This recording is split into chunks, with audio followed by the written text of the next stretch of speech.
Hi, it's Ryan from Knights Around a Table. Do you paint your board games? I don't. I didn't even know painting your board games was a thing because I don't play board games that involve miniatures. And there's this whole sub hobby out there of people who play games with a lot of little unpainted plastic figurines that spend the time sitting down and painting them. And because I don't play those games, I wasn't really keyed into this.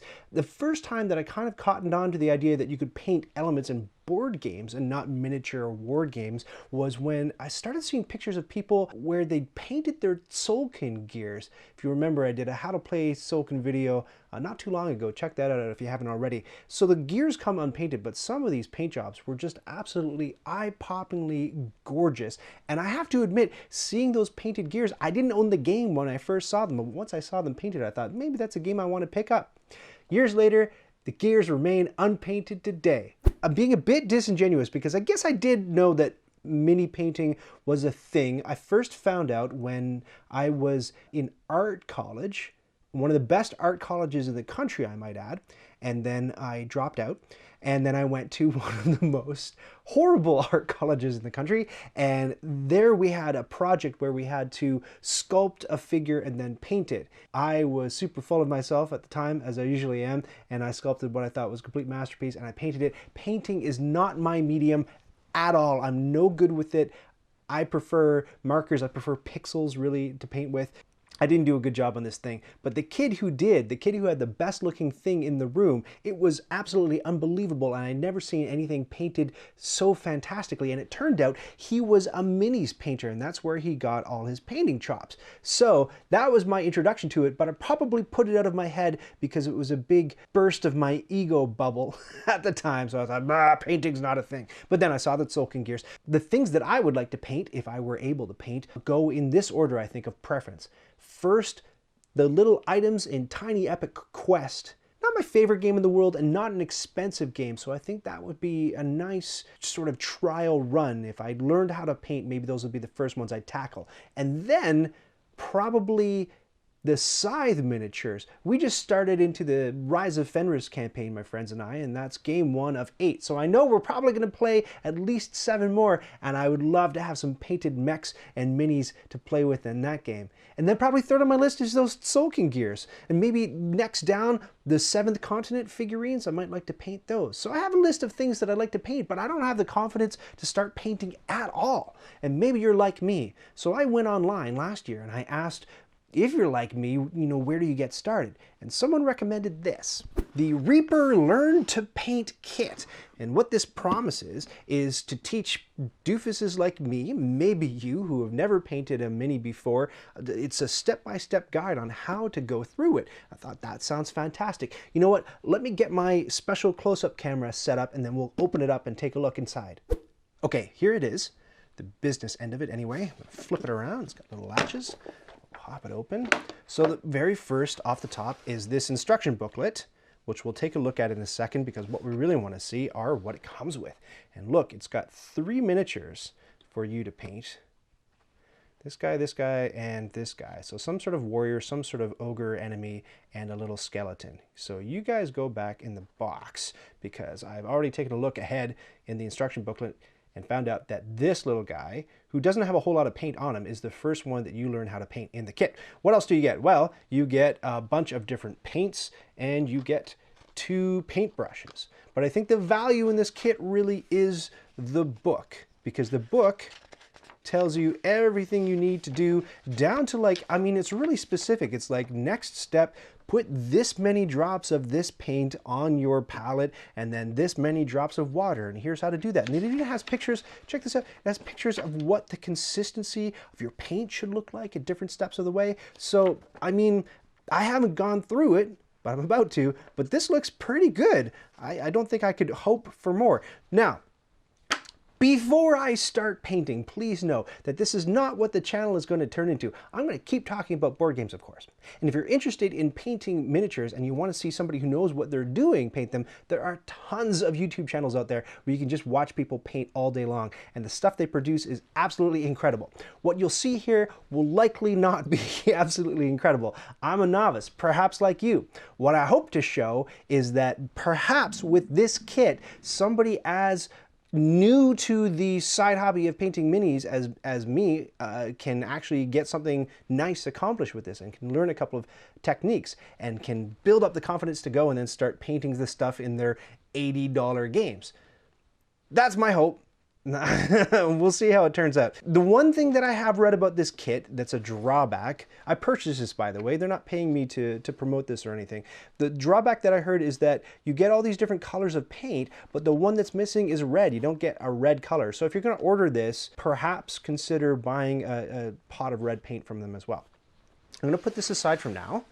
They give you a list in the book right off the top of a bunch of other things that they want you to assemble, because the very first step is to give your minifigs a little bath. And they say all you got to do is put some warm water in a tub like I've done and get a used toothbrush.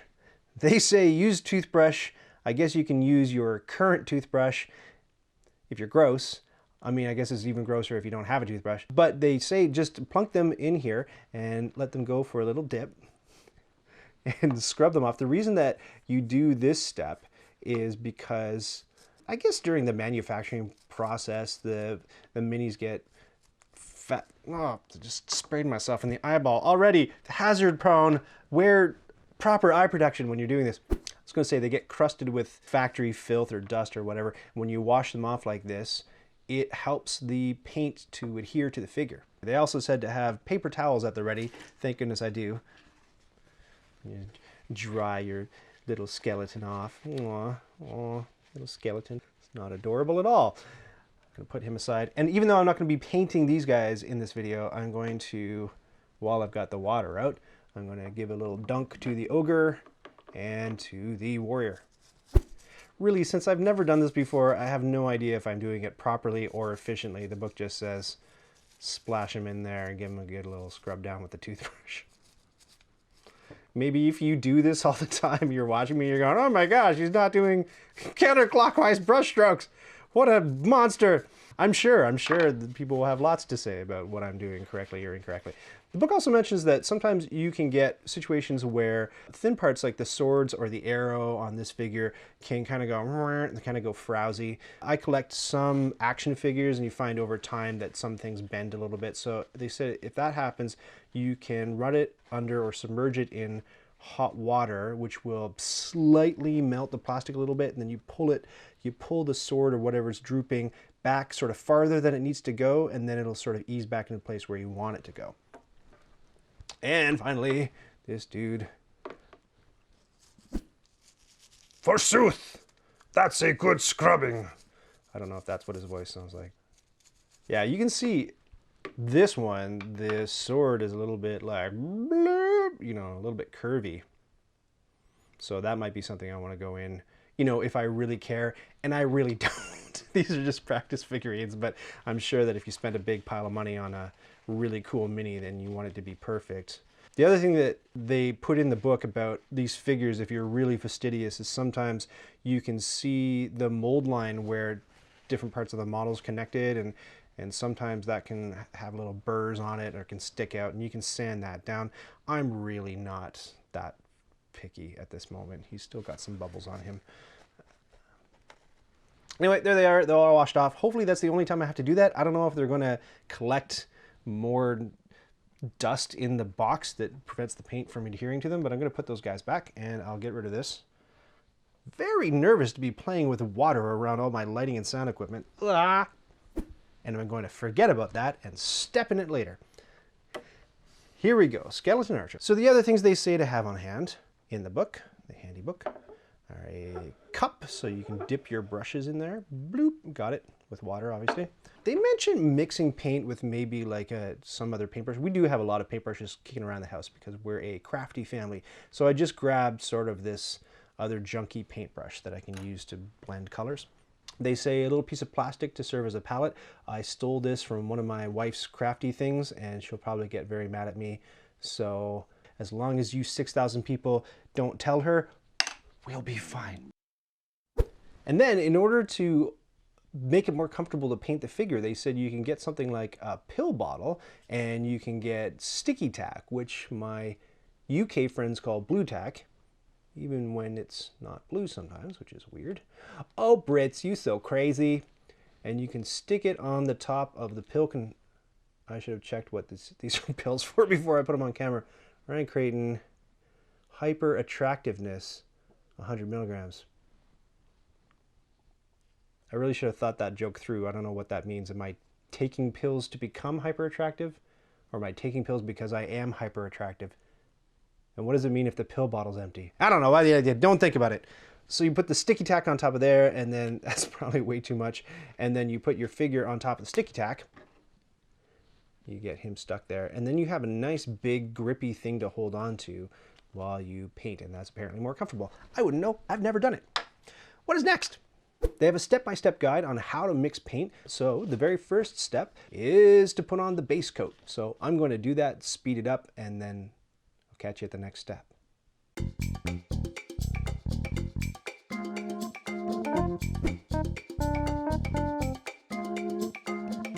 Okay, that's what it looks like after step 1, which is the base coat. So that's 2 coats of desert sand paint. And if I were to critique my own work, being a first timer, I think I'm glopping it on a little bit too thick. Apparently miniature painting is all about putting paint on but still being able to see the details, the nooks and crannies and crevices of your model. And if you glob it on too thick, then all you're going to see is gloppy paint. So maybe it's a little bit too thick, but I'm a newbie. The next step, according to the book, is to do a wash. So you're supposed to water down a darker color of paint with some water. It says how much water? Well, 4 drops. What's a drop? The book says that you can use the end of your paintbrush and dip it in water, and that drop of water is about equal to the amount of paint that you would get out of the pot. I like how that's super accurate and scientific and empirical instead of just, hey, newbie, guess. They want me to apply this next coat with this super duper fine brush. It's one of the 2 brushes that you get in the kit. I'm a little bit nervous to use this. The other brush didn't come with this protective casing on it, but this brush does. So let's unsheath it. All right, so far so good. And I'm going to put into my palette. It wants 1:4 ratio. So I'm going to put in 1 drop of, what's this stuff called? Ooh, it's coming out a bit. I don't know if it's shaking enough. Oh no, my finger's falling down. It's all for naught.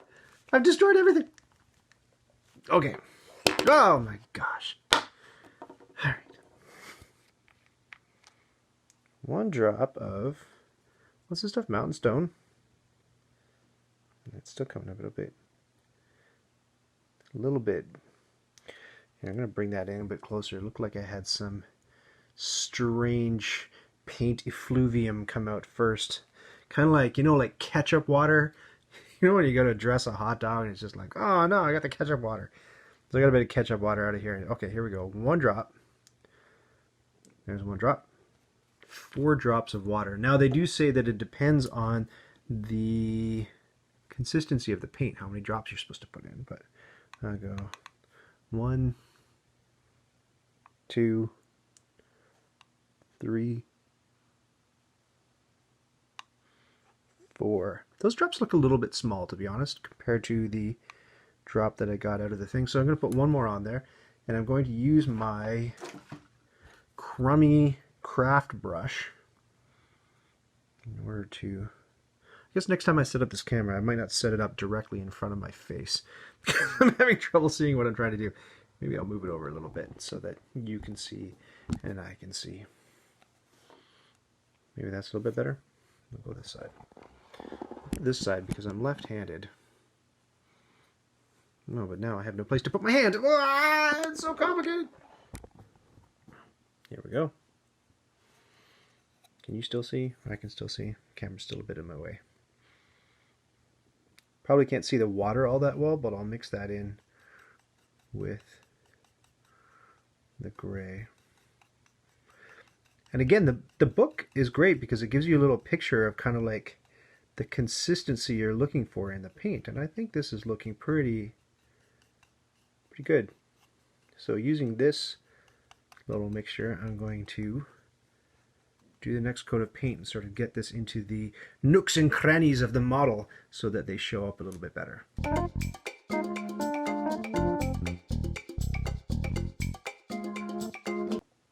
Okay, and there we go. That's that step done.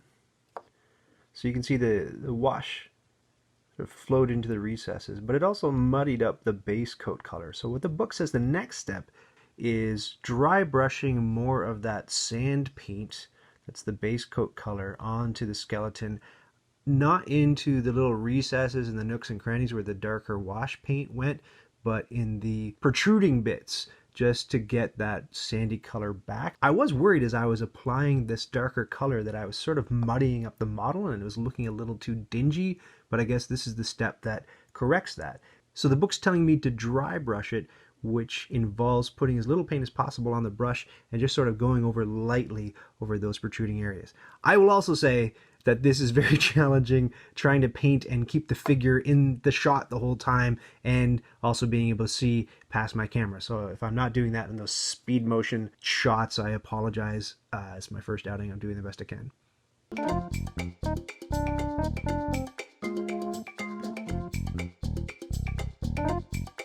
There is the dry brush base coat.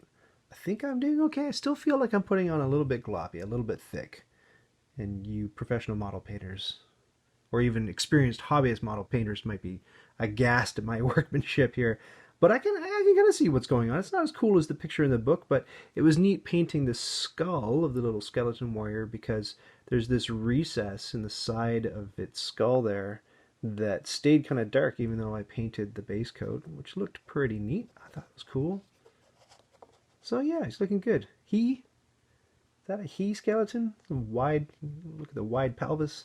It's hard to tell. Although, I guess if it was a female skeleton warrior, there would be like boob armor on it. Knowing these fantasy artists. Okay, so the next step they say is to take an even lighter color of your base coat and do another dry brushing on top, trying to pick out the protuberanciest, it's awful, the most sticky outy bits of the model, especially the ones that are on the top side, I guess to imitate, light shining down on the top of the model and picking out those highlights. That sounds like it's going to be very, very challenging, but I've made it this far. I'm not going to stop now.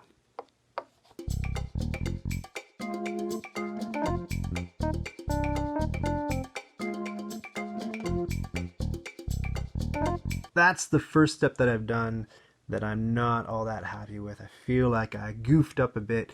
The book said to use a darker piece of paper to blot out the dragon white color because on a white paper towel you're not going to be able to see how much paint you have left on your brush. So I did that.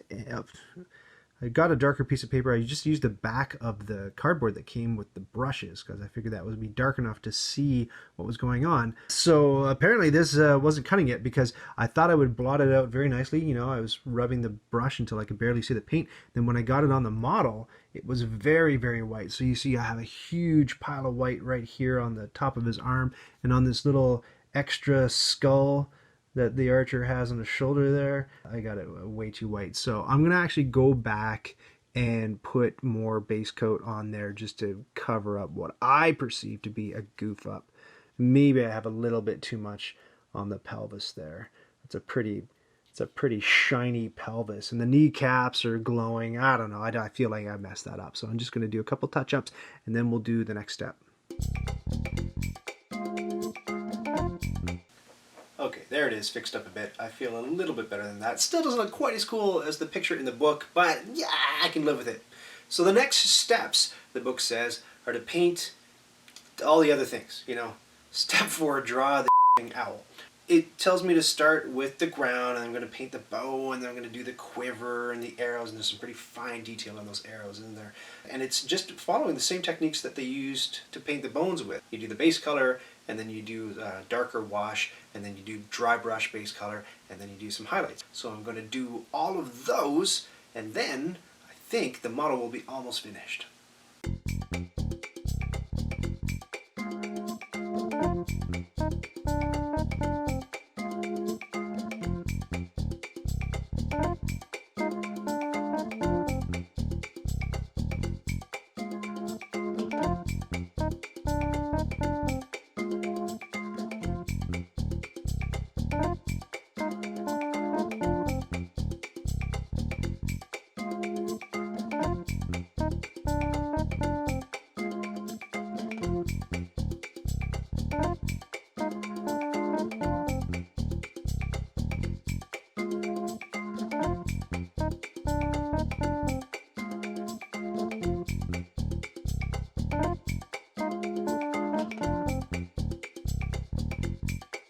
And there you have it, all done. That is the first miniature I have ever painted in my entire life.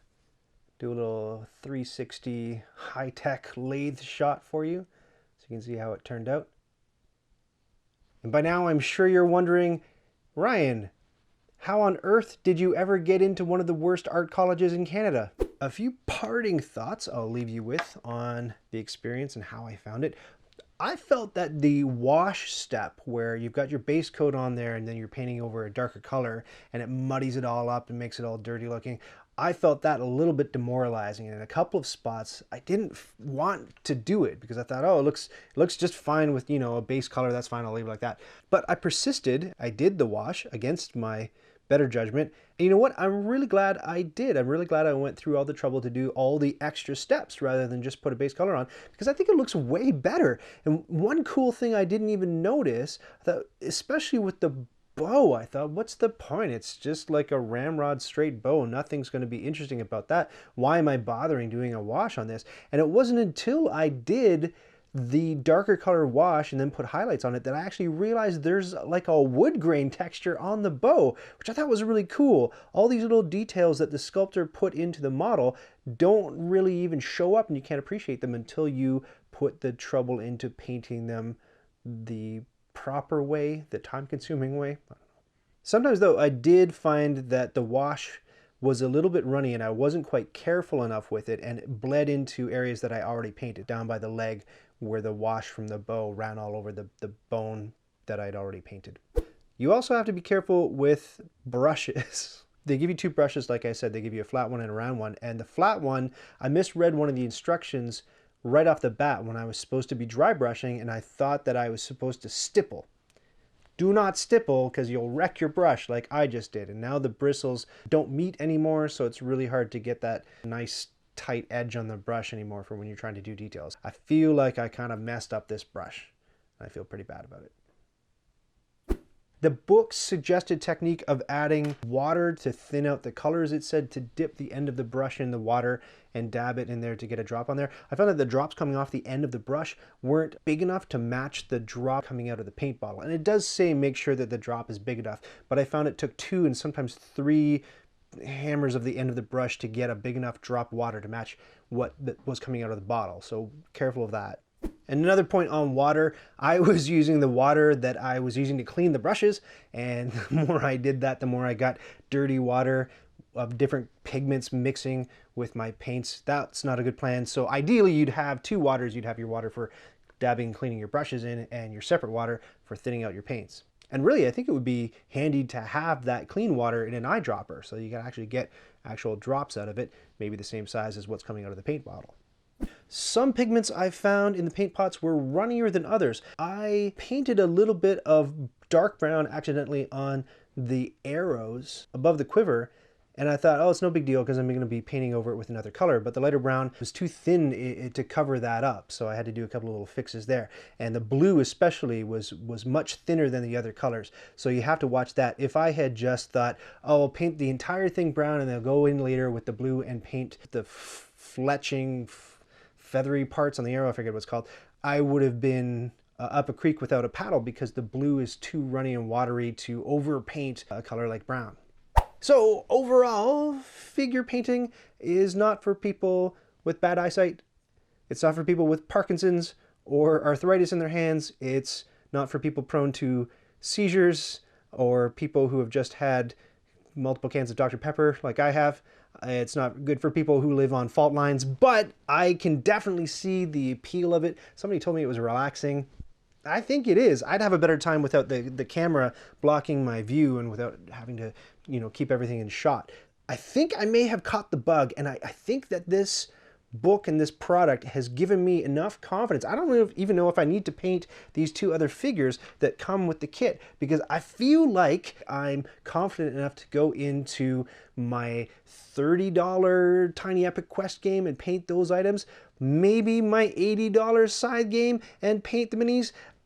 Oh my gosh, look, my the skeleton is doing the, I don't even know if you can see that. I don't have my overhead camera anymore. He's limboing, he's leaning way back. And I wonder if that's because the paint warped the mini a little bit? I don't know what's going on with him. See if I can try to get him back into position. I don't know if I have the guts to paint the minifigures in my $400 7th Continent box. All prices Canadian, so take all of that with a grain of salt. But definitely some of the cheaper ones, I think that I got the guts to go in and do it. And it's all thanks to this handy little book. So it's a good product. I like it. I like it. Could use some red, but definitely if you want to have confidence like I do to paint your minifigs, check it out. Thanks for watching.